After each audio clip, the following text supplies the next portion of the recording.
टूनी को मोमोज खाने का बहुत शौक है, लेकिन अभी अभी उसकी नई शादी हुई है, इसलिए वो घर के बाहर नहीं जा सकती। लेकिन एक दिन उसकी सास उसे बाजार लेकर जाती है और जब वो दोनों बाजार से आ रहे होते हैं तो सामने एक ठेले पर उन्हें मोमोज वाला दिखाई देता है और उसे देख टूनी अपनी सास टुनटुनी से कहती है, माँ जी, बहुत दिन हो गए हैं मोमोज खाए हुए, क्या मैं मोमोज खा सकती हूँ? टुनटुनी कहती है, हाँ हाँ बहू खा ले, मैं वैसी खड़ूस सास नहीं हूँ जो तुझे खाने पीने पर टोकू, जो तेरा मन है तू वो खा, ठीक है ना।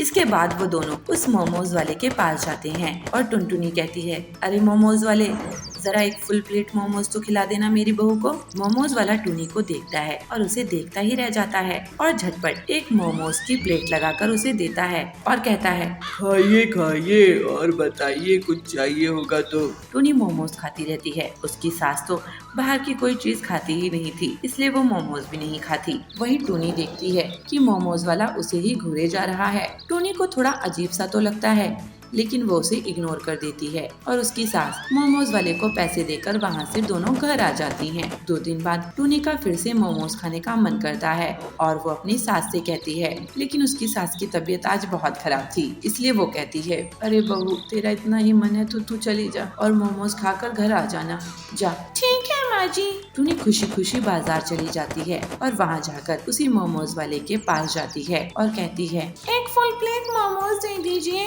हाँ हाँ क्यों नहीं, अभी दे देते हैं। वैसे आज आप अकेली, आपकी सास नहीं आई? हाँ, वो सासू माँ की तबीयत कुछ ठीक नहीं है। चलिए कोई नहीं, आप तो आ गई ना। टूनी मोमोज खा लेती है, लेकिन जब वो पैसे अपने पर्स से निकालने लगती है उसके पर्स में कुछ नहीं मिलता। हे भगवान, पैसे कहाँ गए?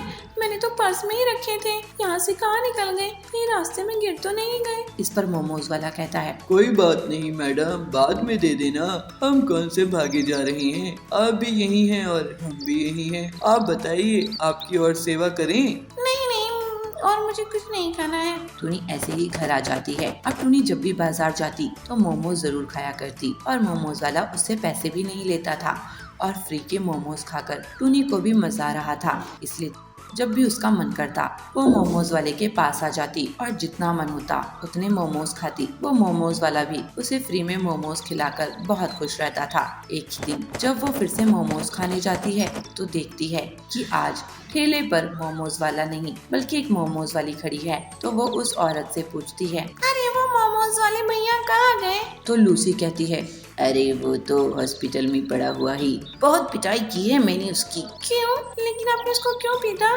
क्यों? अरे वो मोमोज कम बेचता था और औरतों के साथ नैन मटक्का ज्यादा करता था। सभी औरतों को फ्री में ही मोमोज खिलाया करता था, इसलिए मैंने उसकी कुटाई कर दी और अब देखती हूँ कैसे वो नैन मटक्का करता है। तो क्या आप उस मोमोज वाले की पत्नी हैं? हाँ हाँ, मैं उसकी पत्नी हूँ और उसके तो 2 बच्चे भी हैं, लेकिन वो बहुत बेशर्म है। 2 बच्चों के होने के बावजूद बाहर औरतों से नैन मटक्का करता फिरता है और फ्री में सबको मोमोज खिलाता रहता है। उसने तो हमारी लुटिया डुबो दी, लेकिन अब नहीं, अब ये ठेला मैं ही संभाला करूंगी और मोमोज मैं ही बेचा करूंगी। बदलापुर एक छोटे से गांव था। यहाँ बबलू अपने ससुराल में रहता था। उसका ससुराल बहुत गरीब था। बहुत कोशिश करने के बाद भी उसे कोई काम दे नहीं रहा था। एक दिन बबलू बर्गर खा रहा था, तब उसका ससुर आकर उसे कहता है, हाँ हाँ दामाद जी, अच्छे से बर्गर खा लो, सुबह सुबह बर्गर खा लो। हम लोगों के पास चाय पीने के पैसे नहीं है, लेकिन आप ना बर्गर खा लो। क्या हुआ ससुर जी, आप इतने गुस्से में क्यों हैं? तो क्या करूं दामाद जी, घर में इतनी परेशानी है, गरीबी है, लेकिन आपको एक भी काम नहीं मिल रहा है और आप बर्गर खा रहे हो। मैं तो कह रहा हूँ आप कहीं पर मजदूरी कर लो, हम सब भी मेहनत मजदूरी कर रहे हैं। बबलू बहुत दुखी होता है। बबलू काम की तलाश में घूम रहा था। फिर वो चाय पीने के लिए एक जगह रुका। वहाँ कालू कौवा आया और बात करने लगा। क्या भाई बबलू, कैसे हो? मैं तो आज शहर जाकर बर्गर खा के आया हूँ, वहाँ बहुत अच्छा बर्गर मिलता है। अरे कालू भाई, मैं भी गांव का बर्गर खाया हूँ, लेकिन यहाँ तो सैंडविच और बर्गर में कोई फर्क ही नहीं है। लेकिन तुम बर्गर खाने के लिए इतनी दूर गए, तुम्हारे पैसे खर्च हुए होंगे। देखो भाई, मुझे तो स्वाद अच्छा मिलना चाहिए, अपने गांव के जंगल में एकदम घटिया बर्गर मिलता है। गांव के लोग बर्गर क्या होता है पता ही नहीं है इनको। उनके लिए वड़ा पाव और बर्गर एक ही तो होता है। बड़ी बड़ी दुकानें खोल लेते हैं लेकिन बर्गर पैटीज ऐसा ही फिसल जाता है। मैं ही नहीं और भी बहुत से लोग हैं शहर जाकर बर्गर खाते हैं। मैं तो कहता हूँ बबलू भाई कोई अपने ही गांव में छोटा सा ठेले भी बर्गर का खोल ले तो वो बहुत कमाई करेगा। ये तो आप सही कह रहे हो कालू भाई, मैं एक बार शहर जाकर बर्गर खा के आता हूँ। उसके बाद से बबलू एक दिन शहर जाकर बर्गर खा के आता है। उसके बाद वहाँ पर खाना बनाने की किताबें पढ़ता है और उससे जल्दी ही वो सभी तरह के बर्गर बनाने सीख जाता है। शहर से वापस आकर बबलू अपने दोस्तों को बर्गर्स खिलाता है।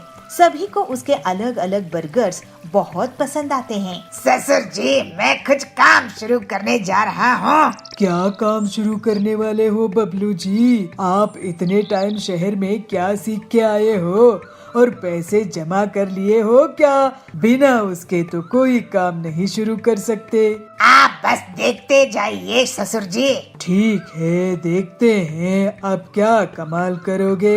ऐसे ही एक दिन बबलू बर्गर बनाने लगता है और कालू को बर्गर खाने के लिए बुलाता है। कालू अपनी पत्नी सुंदरी के साथ बर्गर खाने के लिए आता है। अरे वाह बबलू भाई, ये तो शहर से भी बहुत ज्यादा टेस्टी बर्गर है। ऐसा बर्गर आप अपने गांव में बना रहे हो, मुझे तो यकीन ही नहीं हो रहा है। अब मैं शहर नहीं आपके ही यहाँ बर्गर खाने आऊँगा। अगर तुम्हें पसंद आया है तो सभी को पसंद आएगा कालू भाई। जल्द ही बबलू की बर्गर की दुकान बहुत धूमधाम से चलने लगती है। जल्दी ही वो मुनाफा कमाकर अमीर हो जाता है। ससुर जी आपको जानकर बहुत खुशी होगी कि मेरा बर्गर का काम बहुत अच्छा चल रहा है और मैं अपने परिवार के लिए एक घर खरीद लिया हूँ। अब हम सब जल्द ही वहाँ रहने जाएंगे। बर्गर बेचकर कौन घर खरीदता है दामाद जी? घर तो अमीर लोग ही खरीद सकते हैं। आप घर को कल ही देख लेना ससुर जी। और हाँ, आपको मैं अपने हाथ का बर्गर भी खिलाऊंगा। अगले दिन बबलू अपने ससुर को और बाकी के परिवार वालों को अपना नया घर दिखाने के लिए ले जाता है। घर देखकर सभी बहुत खुश होते हैं और अचंभित हो जाते हैं। बबलू का बड़ा सा बर्गर के आकार का घर था। अरे वाह दामाद जी, आपने तो कमाल ही कर दिया। आपने अपने काम को इतना बड़ा कर दिया कि घर भी वैसा ही बना दिया है। मैं तो आपसे बहुत नाराज रहता था क्योंकि मुझे लगता था आप आलसी और कामचोर हैं। लेकिन अब मैं बहुत खुश हूँ। अपनी मेहनत से बर्गर की दुकान चलाई और अपना घर भी बना लिया। आखिर दामाद हो तो आपके जैसा। आपका आशीर्वाद है ससुर जी। अब ये बर्गर खाइए। और बबलू के बर्गर का घर पूरे जंगल में प्रसिद्ध हो जाते हैं। उसका बर्गर का घर इतना फेमस हुआ कि वहाँ पर देश विदेश से लोग पिकनिक मनाने आते थे। इससे उसकी कमाई 4 गुना बढ़ गई। अपनी मेहनत और लगन से बबलू आगे भी स्वादिष्ट बर्गर बनाता रहा और अपने परिवार के साथ खुशी खुशी रहने लगा।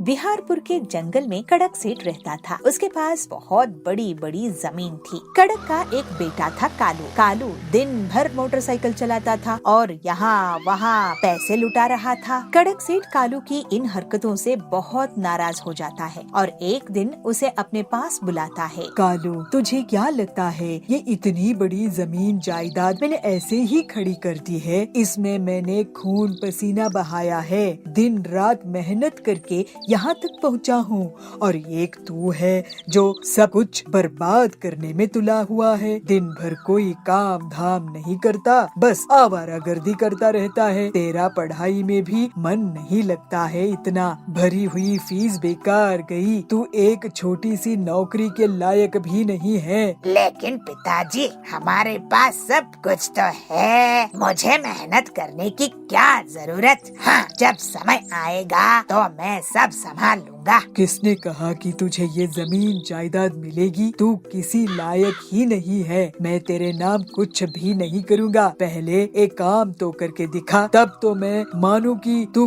किसी काबिल है। ये सुनकर कालू बहुत घबरा जाता है। उसने अपने पिताजी को कभी भी इतने गुस्से में नहीं देखा था। ठीक है पिताजी, मैं एक कोला की दुकान खोल देता हूँ। कोला की तो हजारों दुकानें हैं, तू कुछ अलग कर। फायर कोला की दुकान चला कर दिखा। मैं 1 साल बाद तुझे देखूंगा कि कितना आगे बढ़ा है तू। लेकिन पिताजी, मैं तो कभी फायर कोला सुना भी नहीं हूँ, दुकान कैसे चलाऊंगा? काम शुरू करो और सब सीखते जाओ, मेहनत सब सिखा देगी। कालू ये सुनकर और घबरा जाता है, लेकिन अपने पिताजी की बात मान जाता है और अगले दिन से फायर कोला की दुकान खोल लेता है। ये क्या फंस गया मैं। कालू कोला में फायर लगाने की दिन रात प्रैक्टिस करता था और बहुत मुश्किल से 2 दिनों बाद उसे फायर सोडा बनाना आ जाता है। बेटा, ये क्या दुकान खोले हो?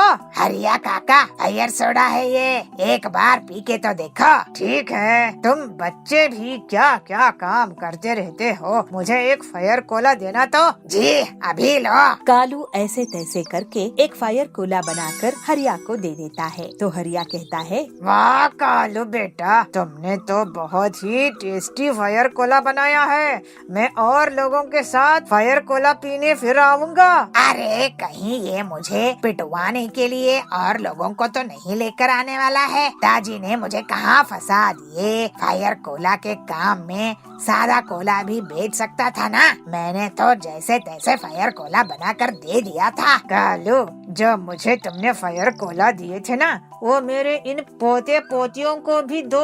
अगर मुझे अच्छा लगा तो इन्हें भी अच्छा ही लगेगा। ये सुनकर कालू बहुत खुश हो जाता है और कालू उनके लिए फायर कोला बनाकर दे देता है। सभी उसकी तारीफ करते हैं। अरे वाह, लोगों को मेरा फायर सोडा पसंद आ रहा है। हाँ कालू बेटा, तुम्हारी मेहनत सभी को पसंद आ रही है। देखो तुम्हारा फायर सोडा पीते ही लोग कितने खुश हैं और सभी तुम्हारी तारीफ कर रहे हैं। इसके बाद से कालू का आत्मविश्वास बढ़ जाता है और वो अलग अलग फ्लेवर्स के फायर ड्रिंक्स तैयार करने लगता है। फायर मैंगो, फायर ऑरेंज वगैरह वगैरह।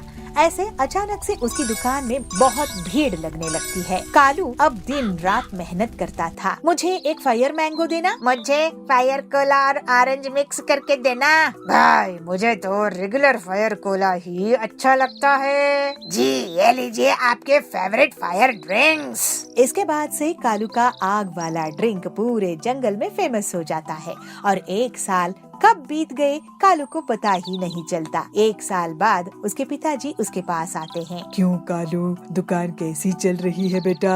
पिताजी, 1 साल कैसे बीत गए पता ही नहीं चला। आपका कहना बिल्कुल सही है। सादा कोला तो कोई भी बेच लेता है, लेकिन फायर कोला बेचना बहुत मुश्किल था, क्योंकि उसे बनाना ही मुश्किल है। आपने मुझे मेहनत की कीमत सिखाई है पिताजी। मैं अब जमीन जायदाद की असली कीमत समझा हूँ कि कितनी मेहनत से सब कमाया जाता है। मेहनत की कमाई से बढ़कर कुछ नहीं होता है बेटा। तू पूरी मेहनत कर और अपना और अपने घर का नाम आगे बढ़ा। और फिर कालू अपनी मेहनत से और तरक्की करता है और अपने घर परिवार का बहुत जिम्मेदारी से ख्याल रखता है।